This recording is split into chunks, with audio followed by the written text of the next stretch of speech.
டெல்லிக்கு போனோம் நான் என் தம்பி பிரபு எங்கள் மூத்தவர் வந்து தம்பி தம்பு போட்டு வரேன் அப்படின்ட்டு அங்கிட்டு போயிட்டாங்க.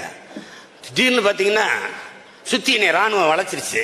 பிரபு அப்படியே பதறிட்டான், என்னன்னு தெரியலேன்ட்டு. எங்கள் மூத்தவர் அப்படியே கட்ட பாதி அப்படியே நிற்கிறாரு. என்னை சுற்றி நின்றுட்டு கட்டி பிடிச்சேன். அண்ணா ஒரு ஃபோட்டோனா, அண்ணா ஒரு செல்ஃபினா. அட பாவிகளா, கொஞ்ச நேரத்தில் பதற வச்சு விட்டீங்களாப்பா, என்னப்பா அப்படி ஐயா நாங்க அண்ணனை ரொம்ப பிடிக்குமையா ஐயா, நல்லா பத்திரமா பாத்துக்கீங்க அப்படி துப்பாக்கி தூக்கி அப்படியே வந்து 5 நிமிஷத்துல ஏற்றி விட்டோன்னே அப்படி ரிசல்ட்டை போட்டோன்னே, தம்பி இதனாலதான் தம்பி இந்த பயலுக்கு பதவி விட்டு கீழே இறங்க மாட்டேங்கிறாங்க. நமக்கு இந்த 10 நிமிஷத்துல பரபரப்பாயிருந்த இதெல்லாம் நம்புற மாதிரியாங்க இருக்கு. ஆரம்பத்திலும் நான் சொல்ற எல்லாமே உருட்டுதான், நம்புறாதான் அவங்க எல்லாருமே மார்க்கு. நீங்க எப்படி நம்புறீங்களா? நம்புறேன் நம்பாவீங்க போறேன் பொழக்கி தெரிஞ்ச பிள்ளை. எல்லாரும் ஒண்ணுதான், பிரிவினே கூடாது. நீங்க என்ன பண்ணிருக்கீங்க? உலக வெற்றி கழகம் ஆரம்பிச்சு, நீங்க தமிழக வெற்றி கழகம் முதலா செல்லம் சினிமால செல்லம். ஐயோ அது நான் சொன்னதுதான். யார வடிவேல பார்த்து இந்த பாஞ்சாலங்குறிச்சியில இயக்கும்போது, செல்லம் வெடி இங்க வந்து நின்றி போடி வாங்கி தான் பேசிப்போம்.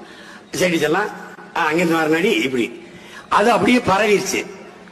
அது பரவும் போது அத இந்த கிள்ளி படத்துல பிரகாஷ்ராஜ் நம்ம எடுத்து வச்சுட்டாரு. செல்லம் அது நான் போட்டது, அந்த பிட்டு என் பிட்டு தான். இந்திய அணியில நம்மளை சேர்த்துக்கிற மாட்டாங்க. கிரிக்கெட் சேர்த்துக்கிற வேணாம், தமிழ்நாடு கிரிக்கெட் அணி எடுப்பேன். இந்திய அணியோட தமிழ்நாடு அணிக்கு போக விடுவேன். அறிவிப்பு செய்வேன், இந்திய அணி உலக கோப்பைக்கு விளையாட போவதற்கு முன்பு என்னுடைய தமிழ்நாட்டு அணியை வென்று விட்டு தான் போகணும்னு சவால் விடுவேன். எங்க இருந்து ஆள் எடுப்பேன் பாத்துக்க, உழைக்கிற கூட்டத்தில் எடுப்பேன். எந்த பந்து போட்டாலும் 6 அடிக்கிறவனா தேர்வு நிற்பேன். தம்பி, உனக்கு வேலு நாச்சியார் வரலாறு தெரியுமா என்று வேலு நாச்சியாரின் வரலாறு என்று ஜான்சி ராணி லட்சுமிபாயின் வரலாற்றை சீமான் தவறாக கூறிவிட்டதாகவும், பாரதியாரா பாரதி ராஜாவா அவரே கன்ஃபியூஸ் ஆயிட்டாரு. தம்பி நான் குட்டி கதை சொல்லவன் அல்ல தம்பி, கட்டுக்கதையை சொல்ல வந்தவன். தாய்மொழி தமிழடா தம்பி, இது பண்பாட்டு புரட்சி தம்பி. என் மூதாதையின் முப்பாட்டனின் தோளில் இருந்த பணப்பையை ஏன்னா உன் பிரச்சனை உனக்கு நல்ல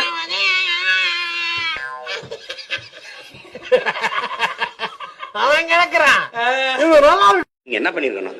உலக வெற்றி கழகம்னு ஆரம்பிச்சிருக்கணும். நீங்க தமிழக வெற்றி கழகம் ஆரம்பிச்சீங்க. உங்களுக்கு தான் கேரளாவில் ரசிகர்கள் அதிகம், ஆந்திராவில் ரசிகர்கள் அதிகம், தென் மாநிலங்கள் எல்லா இடங்களும் ரசிகர்கள். கேரளாவில் இந்த கட்சி ஆரம்பிச்சிருக்கலாம். பேசிட்டு தொண வரீங்க, நான் மட்டும் பேச்சே கொடுக்கல. நீங்க பாட்டு உட்காருங்க, போங்க சேர்ல உட்காருங்க, உட்காந்து பேசாம வாங்க. தமிழக வெற்றி கழகம்னு ஏன் வைக்கிறீங்க நீங்க? உலக வெற்றி கழகம், அகில உலக வெற்றி கழகம் முடிஞ்சு போச்சு. எங்க வேணாலும் கட்சி ஆரம்பிக்க வேண்டியது சார். புலம்பாம வரீங்களா கொஞ்சம்? ஆயிருந்தாலும் அவன் என் தம்பி, அண்ணனும் கிடையாது தம்பியும் கிடையாது. அவர் கொள்கை 1000 இருக்கட்டும், அவர் கொடி என்ன எது இருக்கட்டும், 1000 இருந்தாலும் அவன் என் தம்பி. நான் எப்பவும் ஆதரிப்பேன். அவன் என்னை எதிர்த்தே வேலை செஞ்சாலும் ஆதரிப்பேன். அது ஒரு பிரச்சனை கிடையாது. வேறுபாடு உண்டு ப்ரோ, வேறுபாடு உண்டு.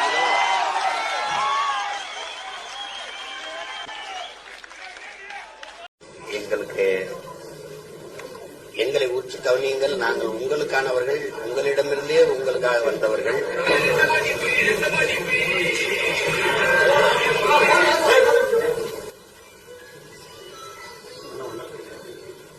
எனக்கு எதிரிங்க வெளியே இல்லடா, கூடவே இருக்கீங்க. ஏதோ ஒரு குப்பை படம் வாரிசுன்னு ஒரு படம், அந்த படத்தோட ட்ரெய்லர் முழுக்க ஒரு நகைச்சுவை படம். இந்த பொங்கலுக்கு குடும்பத்தோட, குறிப்பா குழந்தைங்களோட ஒரு 3 மணி நேரம் போயிட்டு மகிழ்ச்சியா சிரிச்சு என்ஜாய் பண்ணிட்டு வரலாம் அப்படின்னா அதுக்கு வாரிசு மிகச்சிறந்த படம். சாட்டை எடுத்து நாட்டை திருத்து, இளம் தலைமுறை தானே நீ வழி. கொடிக்கு விளக்கம்னா மஞ்சள் மங்களகரமானது. என்ன தினம் கோயில் போய் கும்பிட முடியல. தெரிஞ்சு இப்ப நீ என்ன பண்ண போற? ஒரு குற்றவாளிய மொரோக்கோ போய் பிடிச்சிட்டு வந்தோம். மொரோக்கோ ஆப்பிரிக்காக்கு போனோம். அந்த குற்றவாளி தவறு செஞ்சது யுஏஇல உட்கார்ந்துகிட்டு, அந்த குற்றவாளியை கடைசியா சேஸ் பண்ணி பிடிச்சது மொரோக்கோல. ஒரு வருஷம் ஆபரேஷன் நிறைய பேர் பண்ணாங்க, நானும் ஒருத்தன். அந்த குற்றவாளியை மொரோக்கோ ஏர்போர்ட்ல டேக் ஓவர் பண்றோம். என்னை பார்த்தோன்னே குற்றவாளி கேட்டாரு, நீதான் அண்ணாமலை, வந்து பாத்துக்கிறேன் அப்படின்னாரு. அவரை கேட்கும் போது பயம் வரல, சந்தோஷப்பட்டேன். ஒரு மாநில காவல்துறை செஞ்ச ஃபர்ஸ்ட் ஆபரேஷன் இந்திய சரித்திரத்துல. கடல் தாண்டி போய் தூக்கிட்டு வந்தோம். அது ஒரு அதுல பாதி இது ஆஃப் த ரெக்கார்ட், பாதி இது வெளியே சொல்ல முடியாது, பாதி இது ஆஃப் த புக்ஸ்ல பண்ண ஆபரேஷன் அது. பட் வெளியே சொல்ல முடியாத ஒரு நெகிழ்வான